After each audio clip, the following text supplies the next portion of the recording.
There are a lot of prospects in the 2025 NFL Draft that fit what the Philadelphia Eagles want to do on both sides of the ball. Some prospects we haven't talked about at all. We're going to get into those prospects coming up next right here on the Locked On Eagles podcast.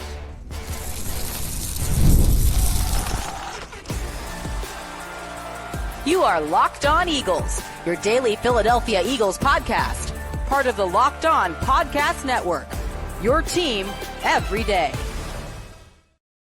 We thank you so much for making Locked On Eagles your first listen each and every day. Welcome in, Eagles fans, to this Wednesday edition of the show. I'm your host, Louie DiBiase. Whether you're listening in Philadelphia, California, across the globe, in Australia, thanks so much for making us your first listen Monday through Friday. Tomorrow marks 1 week officially that separates us from the 2025 NFL Draft. It's here, and pretty much every show over the last, I'd say, 3 weeks, really since the Azeez Ojulari signing, has been about the draft and who the Eagles are going to target in all 7 rounds. We have done a dozen mock draft Mondays. We have gone through rankings of sleeper prospects for the Eagles, the most obvious players that they would like, trade-up candidates, trade-down candidates. Like, we have talked about so many different players that could fit what the Eagles want to do in 2025 and beyond, in the trenches, on offense, on defense, potentially in the secondary,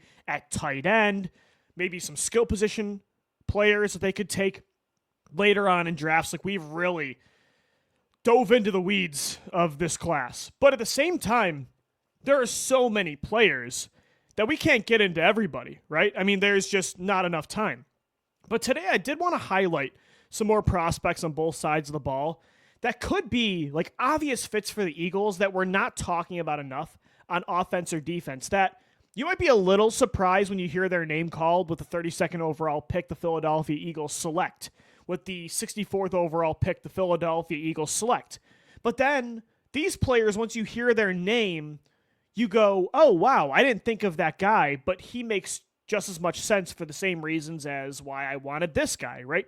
I wanted player X for the same reason that they just drafted player Y. Like, who are those guys that aren't surprise picks, right? Like, totally out of the weeds. Like, wow, that shocked us. Like, this isn't them taking a running back in the first round or a wide receiver. But at the same time, it might not be a name that we're mentioning as much as other prospects at that position. So let's get into those players now. Some day 1 and day 2 options that I think fit that category.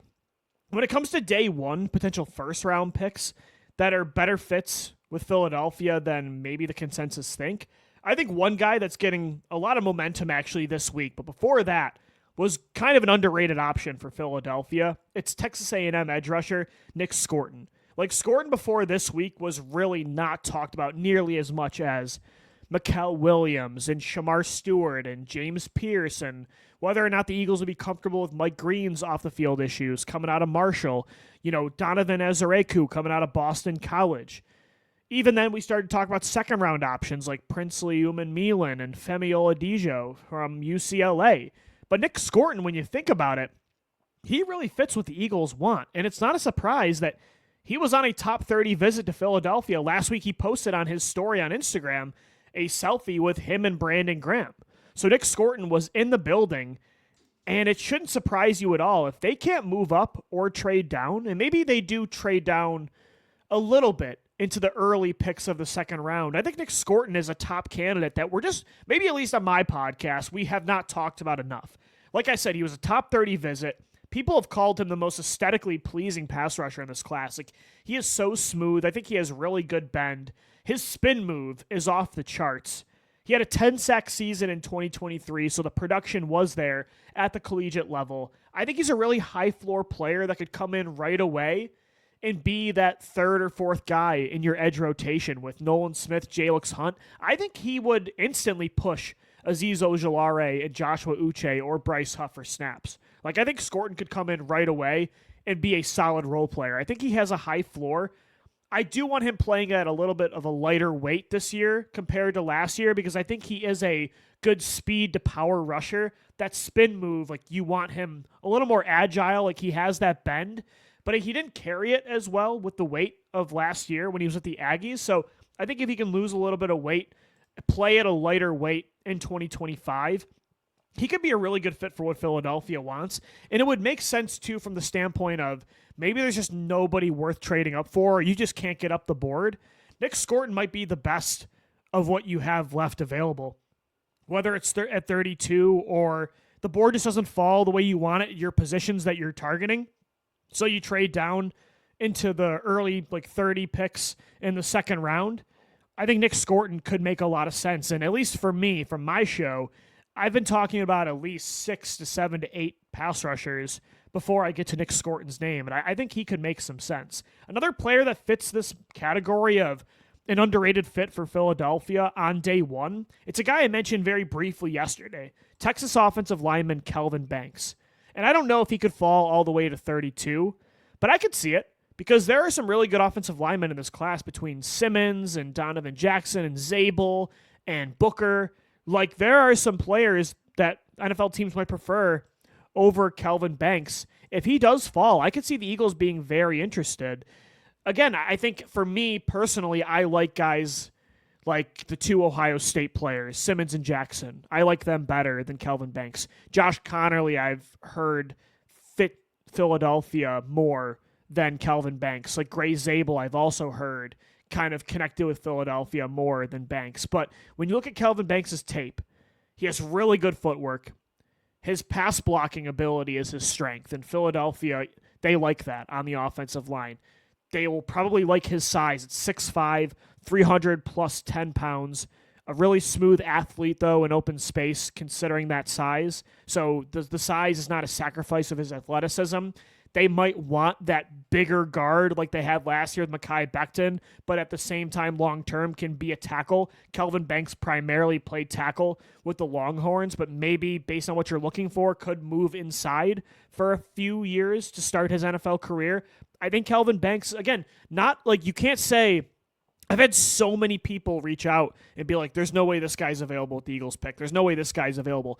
People have said 45 players are not going to be available when the Eagles are on the board. There are only 31 selections in front of the Eagles. Some of these players are going to be available that you think might not be there. I think Kelvin Banks is one of those candidates of a guy that likely will go higher, but there's a chance he falls. Somebody that the consensus has him higher, but might be closer to where the Eagles pick is, closer to that range. I think Kelvin Banks could be that guy coming out of Texas. And I think another offensive lineman that I just mentioned that's not getting paired enough with the Eagles is Alabama right guard, left guard, whatever you want to call him. He's an interior offensive lineman, Tyler Booker. I think he might be the most complete interior offensive lineman in this class. And he likely will not be there unless you trade up. But I could see him falling. Again, maybe a team likes Kelvin Banks better. Tyler Booker, he's not going to be the versatile guard / tackle you might be looking for, but he is, I think, the best true guard in this class, even over Gray Zabel, over Donovan Jackson. The natural ability with run blocking, the way that he can just pass off blocks and then get up to the second level. It's really impressive the way this guy can climb, the power. I think he does have agile footwork.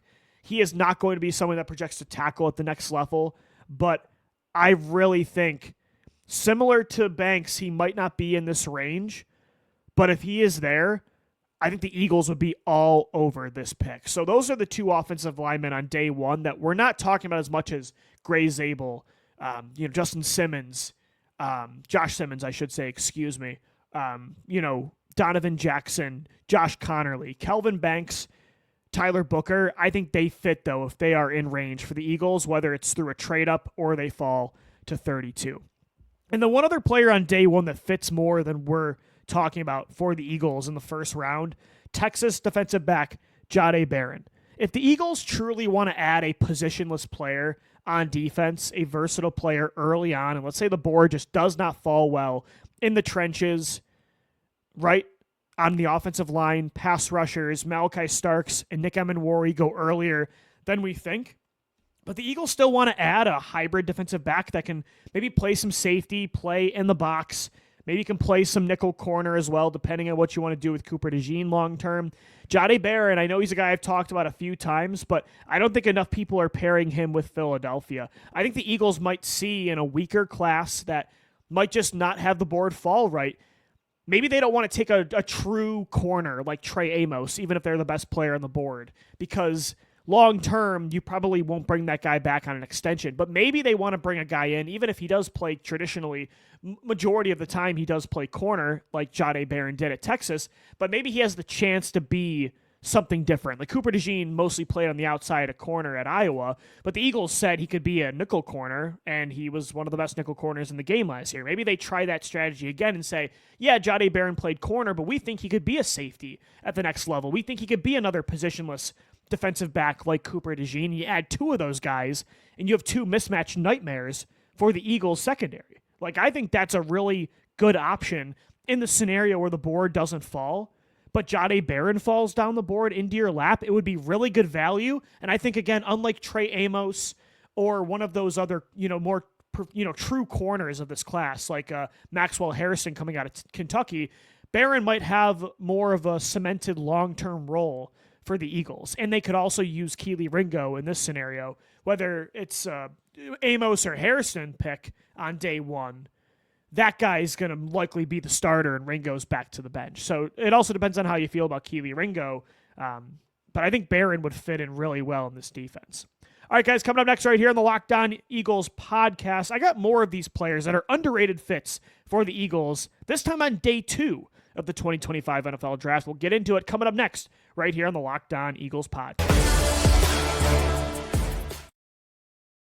Today's episode of the Locked On Eagles podcast is brought to you by LinkedIn. As a small business owner, your work doesn't end when the clock hits 5. Your business is always on your mind, which means when it's time to hire, you need a partner that works just as hard as you do. That's where LinkedIn Jobs comes in. When you clock out, LinkedIn clocks in. LinkedIn makes it easy to post your job for free, share it with your network, and get qualified candidates all in just one place. They also have the Post Your Job feature. LinkedIn's new feature can help you write job descriptions and then quickly get your job in front of the right people with deep candidate insights. And here's a pro tip, by the way. Add the hashtag hiring frame to your profile picture to double your reach to qualified candidates. No wonder 72% of small businesses say LinkedIn helps them find high-quality hires. Post your job for free at linkedin.com/lockedonnfl. That's linkedin.com/lockedonnfl to post your job for free. Terms and conditions do apply. All right, we are diving into underrated prospects for the Philadelphia Eagles to target on day 1, day 2. Underrated fits for this team that we might not be talking about as much as other prospects at these respective positions, that we could hear this guy's name called day 1 or day 2, and it shouldn't surprise you. It makes a lot of sense. Even if we're not talking about it, it would make a lot of sense. On day 1, like Nick Scorton from Texas A&M would make all the sense in the world. Kelvin Banks from Texas. Tyler Booker, I think the best true guard in this class coming out of Alabama. Jahdae Barron from Texas. Yeah, he played corner on the outside the majority of the time with the Longhorns, but so did Cooper DeJean. I think Jahdae Barron could be that Swiss Army knife defensive back at the next level. And if the board doesn't fall, you could add that kind of guy later on in the first round. I think those 4 players make a lot of sense, even though they're not being highlighted as much paired with Philadelphia. Again, like on the offensive line, we're talking more about Simmons and Jackson and Connerly and Zabel. But if Banks and Booker fall, and that's part of why they're not talked about as much, because they are seen as more consensus top 15, top 20 picks. But you never know. If they fall, I think the Eagles would be all over that, especially Booker. I think they would really like Tyler Booker as their long-term right guard. On day 2, I think there's also a lot of guys in the trenches and at some other positions that make sense for Howie Roseman that I haven't talked about enough on this show. One of them is a guy I actually really like. He's actually going to end up being one of my guys on our episode later on this week. Stay tuned. The My Guys episode will drop this week. I'm thinking on Friday that one's going to come out. Kyle Kennard, the edge rusher out of South Carolina. I just don't think there's a lot of bust potential with Kennard. If you want to go safe on the defensive line, if you want to prioritize a floor and get immediate production in 2025 with the unknowns of, we know Nolan Smith is a stud in my opinion, but the unknowns still of Jalix Hunt heading into year 2. We saw a lot of promise in the playoffs. Like, he was incredible in the playoff run of the Super Bowl victory.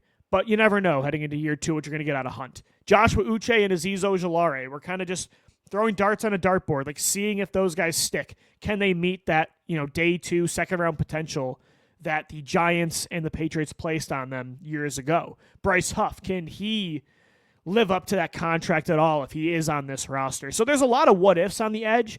If they want a safe guy that's just going to produce right away, and it's not in the first round like a Nick Scorton, who I think could be that guy, but if you want a different version of Nick Scorton later on in the second round, I think that could be Kyle Kennard. I love his motor. I love his toughness. He just does not quit on plays. Like, he just moves sideline to sideline and plays to the whistle. It sounds cliche, but that is Kyle Kennard. And when you're losing guys with high motors like Brandon Graham on this defensive line and Milton Williams and Josh Sweat, like, you need those kind of players, those Energizer bunnies. And I think that is Kyle Kennard. He has an energy to him that's unique. And he's so explosive off the line, a really good first step. His best strength as a pass rusher is the speed to power. I really liked seeing how often he would rush inside too. Like, South Carolina would use him on the inside. I thought he really won pretty well against guards. I think Kyle Kennard is somebody that for Philadelphia, if they're prioritizing the floor, if they're prioritizing immediate production on the edge with all the kind of risks I would say they've taken at that position, I think Kyle Kennard would be a perfect addition to this rotation. And then moving off of pass rushers, going back to Texas DBs, Andrew Makuba is somebody that, for me, again, I've talked more about Malachi Starks at safety, Nick Emenwari, Xavier Watts. You guys know how I feel about Kevin Winston Jr. of Penn State. Like, he's my favorite guy for the Eagles. They met with Jalen Reed, the Penn State fellow safety, starting safety next to Kevin Winston. I think Makuba, though, is somebody that's visited the Eagles that kind of projects to be a Chauncey Gardner-Johnson type at the next level. Like, I think a lot of his strengths are the same as CGJ.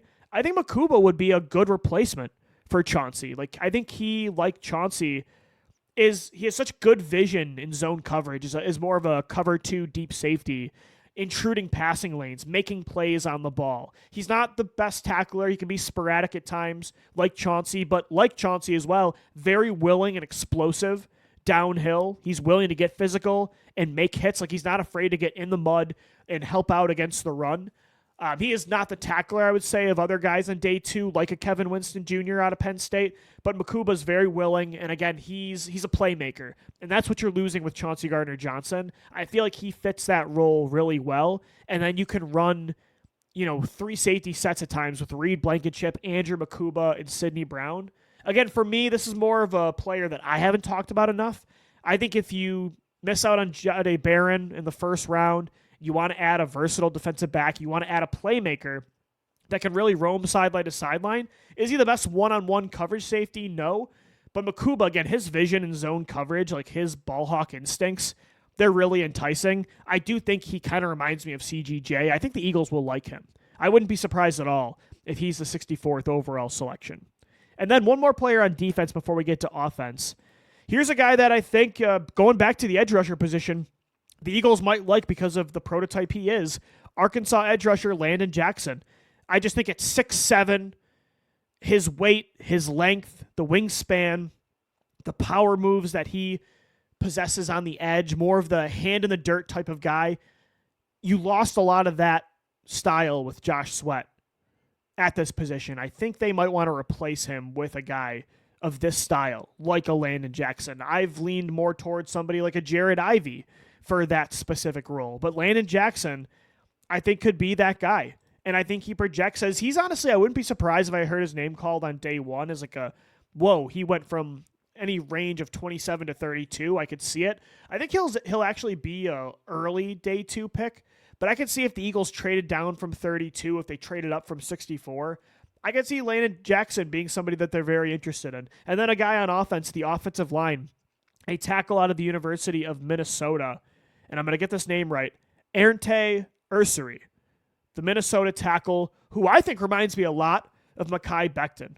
If the Eagles, again, kind of similar to what I was talking about with Kelvin Banks, if they want the bigger, more power run-blocking style of right guard, like Becton was last year, Ursary could be that player on day two. Now, I actually think he projects better to guard than tackle, even though he's massive. Like, this is also why I saw Mekhi Becton when I was watching his tape earlier today.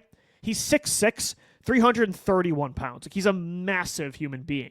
And so you would probably project him at the next level with that kind of reach, his, arm length. You probably want him at tackle. Like he looks like a tackle, but I think he moves like a guard. Like he is not great laterally. He's really stiff in the lower body, like a lack of bend in his lower half.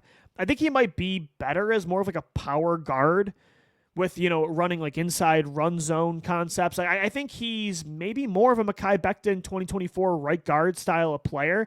Maybe he develops with time and he gets more technically sound, and that can overcome some of the lack of athleticism and explosiveness off the line of scrimmage for a tackle. Maybe he eventually can be that long-term right tackle. But if you're looking for a power right guard to replace Mekhi Becton, Ernte Ursary from Minnesota, I think projects to be that player at the next level. And he does, at the same time, have tackle guard versatility. He was a tackle in Minnesota, so he can do that. You lost Fred Johnson. You're going to need tackle backups with between him and Tyler Steen. Then you kind of have two swing players that Jeff Stoutland can work with. I think he would make a lot of sense, again, with that second pick on day 2, whether it's the 64th overall pick, maybe you trade up in the 3rd round. I think Ursary would make a lot of sense for the Eagles. All right, guys, we're going to change gears. Coming up next right here on the Locked On Eagles podcast, Jalen Hurts was named one of Time's top 100 most influential people in the world. I'm going to tell you why this can hint at Jalen taking another step further with his stardom both on and off the field in 2025. We'll get into it coming up next right here on the Locked On Eagles podcast. This Wednesday edition of Locked On Eagles is brought to you by FanDuel, America's #1 sportsbook. The NBA playoffs are here. The play-in tournament's tonight. The Miami Heat just took down the Chicago Bulls. I'm about to start watching the dysfunction that is the Sacramento Kings against the Dallas Mavericks. FanDuel is giving new customers an incredible way to get in on all the NBA postseason action. Right now, when you join FanDuel and place your first $5 bet, you're going to get $250 in bonus bets if your bet wins. I love how FanDuel makes betting just so easy, whether it's picking your favorite team or diving into player props. That's my go-to, from three-pointers to steals to assists. FanDuel has so many ways to bet your favorite player props. Plus, after the game tips off, you can even combine live prop bets into a same-game parlay for a chance to win big. For me, I'm going to be betting a lot on that Lakers Timberwolves series and Warriors Rockets. I'm cheering hard for Steph Curry, LeBron James. I want to see one of those legends get one more ring, get ring number 5. They both have 4. I'd love to see them get number 5. I'm going to do some player props pretty much every game on LeBron James and Steph Curry. You can too. Don't miss out. Head to FanDuel.com and claim your $250 in bonus bets today. All right, so Jalen Hurts was named one of Time's top 100 most influential people in the world. He joined 6 athletes, so he's one of 6 athletes total on the list. Simone Biles, Serena Williams, and it was 3 other athletes with Jalen Hurts as well in that list.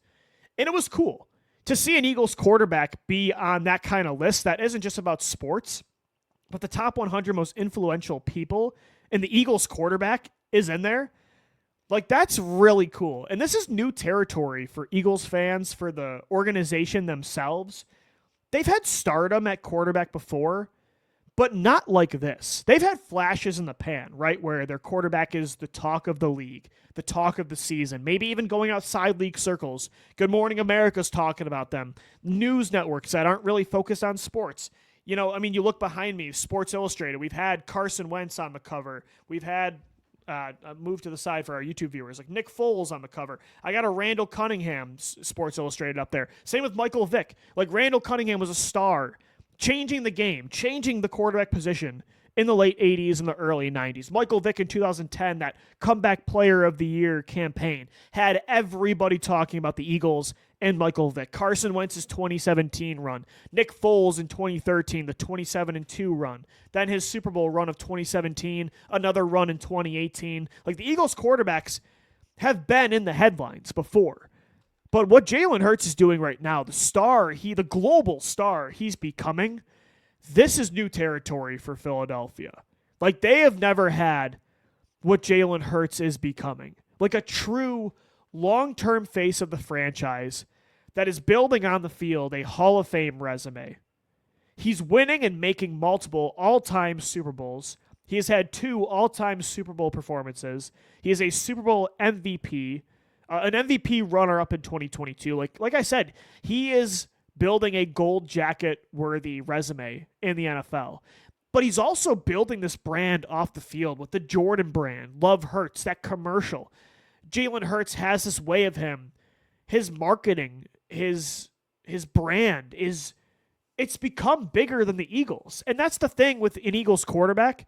It's never been bigger than the team. And in the NFL, it's harder for athletes to do that than it is in an individual kind of sport like the NBA, or I would say, and then like other, individual sports, literally like tennis and golf. It's easier for players and athletes in those leagues, those sports, to build these global brands when it's just all about them. The NFL is so team-oriented. It's tough for NFL players to do that, but that's what makes this even more impressive, what Jalen Hurts is building.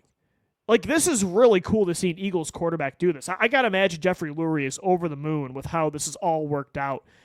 And it makes sense. Like, Jalen just seems like a legend. And I don't mean that in, like, just a really braggadocious, like, kind of just glazing way, as the kids like to say. He just seems like he gets it. He knows how to handle stardom. He understands what it takes to succeed. He has that all-time great kind of DNA, like Michael Jordan. There's a reason he's with the Jordan brand. He gives you Michael Jordan vibes. LeBron James, Tom Brady, and Pat Mahomes at the NFL level. Serena Williams and Simone Biles and Caitlin Clark. Tiger Woods. Rory McIlroy just won the Masters. Roger Federer, Nadal, Djokovic, and tennis. Like, he seems like one of those guys. And it's really hard to do that at the NFL level. It's really awesome to see an Eagles quarterback doing this. It is completely new territory. And that Super Bowl win has really, catapulted him into another stratosphere of stardom. And it's kind of crazy seeing an Eagles quarterback be that, especially Jalen Hurts, with where we started with him and where we are now. It's just one of the most unique stories that I've ever experienced, this up close and intimate as an Eagles fan. Especially for me personally, how I felt about Jalen for a few years. It is really, it's cool to see how wrong I was. Like, I've said it all the time.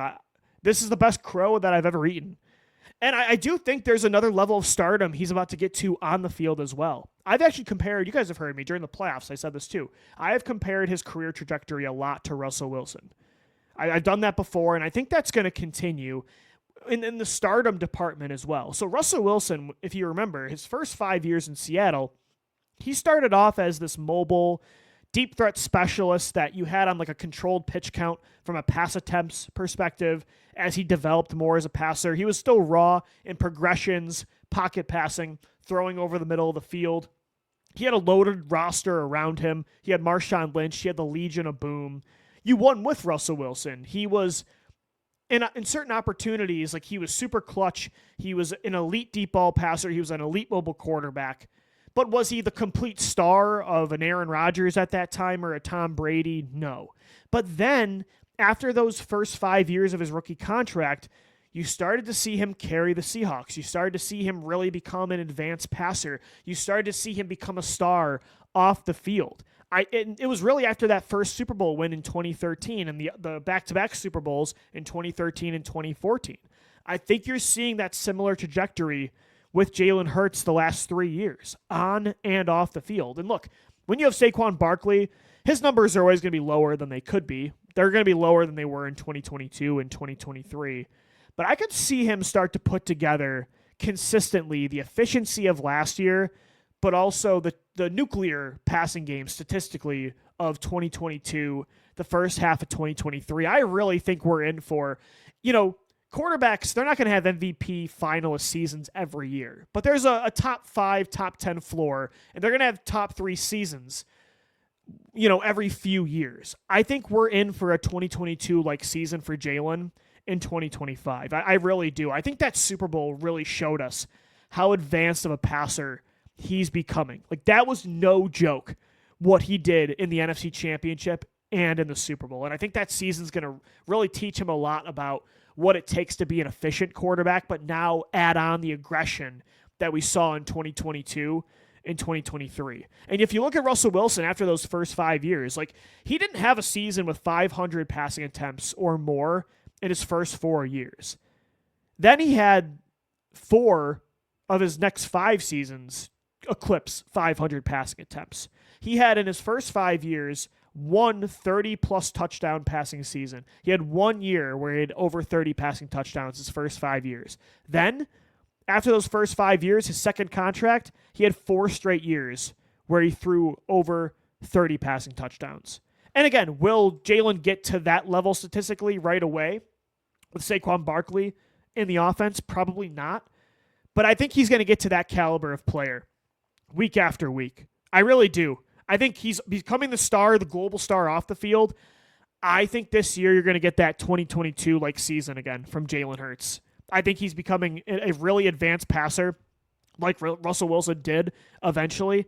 And I don't think he'll drop off like Russell did as fast as Russ did early on in his 30s. I think Jalen's going to age a lot better.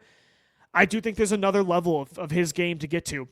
And it's cool to see that level of stardom get to another level too off the field. To see him on the cover of Time magazine, like as one of the top 100 most influential people in the world, it's a good time to be an Eagles fan. It's a great feeling when you have a franchise quarterback that has won a Super Bowl, that is young, that is exciting.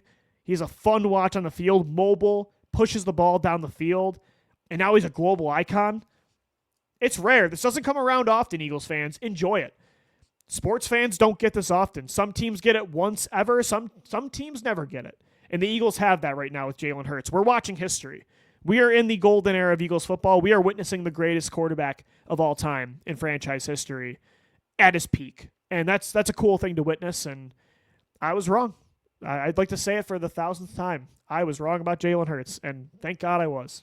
All right, guys, that's going to do it for today's edition of Locked On Eagles. Thanks so much for tuning in and making us your first listen each and every day. Make sure your second listen is the Locked On NFL Draft Podcast. 1 week away from the 2025 NFL Draft. Get ready with Damian Parsons and Keith Sanchez.